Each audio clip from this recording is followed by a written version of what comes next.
but they could also be a play to be able to push their stock price up, right? So you had Block cut like 25% of their staff on the premise that they were going to be, automating systems using AI, and they saw their stock jump 20% in a single day.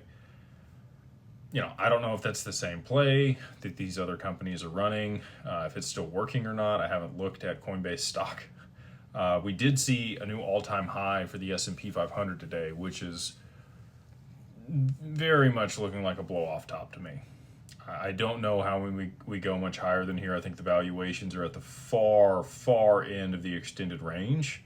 PE ratios at some companies are 25, 26. The S&P itself is at that level.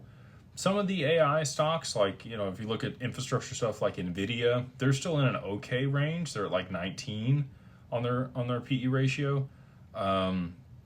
But I would argue that the stock market is significantly overvalued at the current price points that are out there, and it's not sustainable for an extended period of time. I do believe that we're going to see a significant pullback in the stock market that's going to be exacerbated by the reverse carry trade, or even brought on by the reverse carry trade unwinding.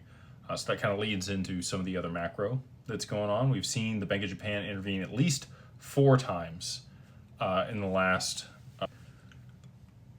Not good. The IMF will step in after 6 interventions on the yen and start very much regulating the exchange rate for the yen, and they don't want that.